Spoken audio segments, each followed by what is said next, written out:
کہ خبر تو ہو ہی جائے گی، میرا تو دل نہیں مانتا کہ شہادت کو چھوڑو اور اس جگہ سے چلا جاؤں جہاں ہمارے دوست پڑے سو رہے ہیں، آگے بڑھو اور ساتھیوں سے جا ملو۔ چنانچہ دونوں نے آگے بڑھے اور میدان میں کود گئے۔ حضرت منظر بن عمرو رضی اللہ تعالی عنہ شہید ہوئے اور حضرت عمرو بن امیہ رضی اللہ تعالی عنہ گرفتار ہوئے، مگر چونکہ عامر کی ماں کے ذمے کسی منت کے سلسلے میں ایک غلام کو آزاد کرنا تھا، اس لیے عامر نے ان کو اس منت میں آزاد کیا۔ زخمیوں کے درمیان حضرت قاب بن زید رضی اللہ تعالی عنہ بچے رہے اور دشمنوں کے چلے جانے کے بعد وہ بھی زندہ سلامت مدینہ پہنچ گئے۔ ان حضرات میں حضرت ابوبکر صدیق رضی اللہ تعالی عنہ کے غلام حضرت عامر بن فہیرہ رضی اللہ تعالی عنہ بھی تھے۔ انہیں بنی کلاب کی ایک شخص جبار بن سلمہ نے شہید کیا۔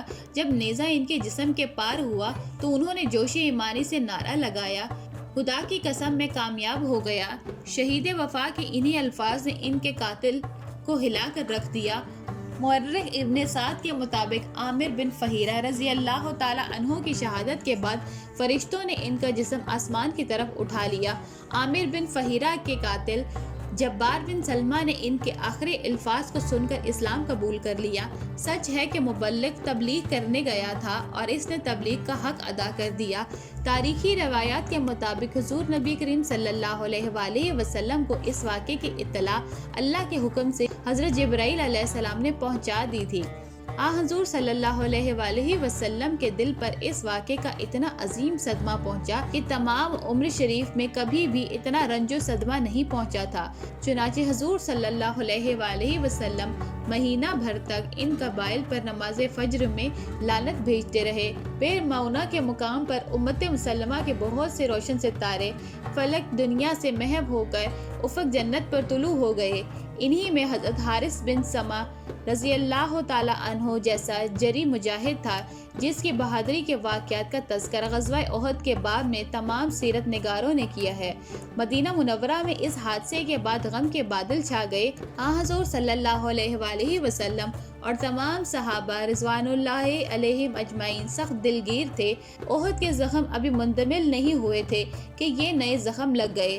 70 صحابہ کرام رضوان اللہ علیہم اجمعین احد میں شہید ہوئے تھے اور 70 کے قریب ہی یہاں قربان ہو گئے۔ یہ اتنی بڑی آزمائش تھی کہ اس کے سامنے استقامت کا مظاہرہ وہی لوگ کر سکے جو اللہ کے ہاتھ اپنا سب کچھ فروخت کر چکے تھے۔ اس واقعے کی اطلاع دور و نزدیک پھیلی اور اسلام دشمنوں نے خوب بغلیں بجائیں۔ ان کا خیال تھا کہ اسلام کا چراغ گل ہو جائے گا، مگر ان کے تمام اندازے غلط ثابت ہوئے۔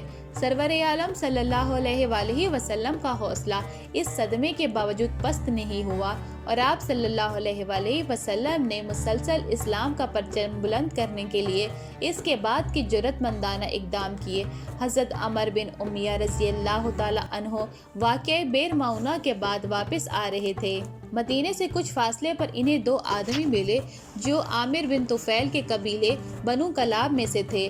حضرت عمر بن امیہ رضی اللہ تعالی عنہ عامر اور اس کے ساتھیوں کے ہاتھوں مسلمانوں پر نازل ہونے والی ناگہانی مصیبت کو اپنی آنکھوں سے دیکھ چکے تھے اور انتقامی جذبات سے مغلوب تھے۔ موقع پا کر انہوں ان دونوں کو قتل کر دیا۔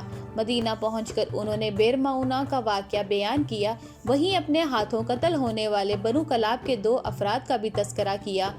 حضور صلی اللہ علیہ وآلہ وسلم نے بئر معونہ کے شہداء کی خبر حضرت جبرائیل علیہ السلام کی زبانی پہلے ہی سن لی تھی۔ اب مزید حالات معلوم ہوئے تو آپ صلی اللہ علیہ وآلہ وسلم کو بہت صدمہ پہنچا۔ اس کے ساتھ ہی آپ صلی اللہ علیہ وآلہ وسلم نے عمر بن امیہ رضی اللہ تعالی عنہ سے کہا، تم نے بہت برا کیا کہ ان 2 آدمیوں کو قتل کر دیا، حالانکہ میں انہیں امان دے چکا تھا۔ حضور صلی اللہ علیہ وآلہ وسلم نے دونوں مقتولین کا خون بہا اسلامی حکومت کی طرف سے ادا فرمایا اور یہ رقم ان کے ورثاء کو بھجوا دی۔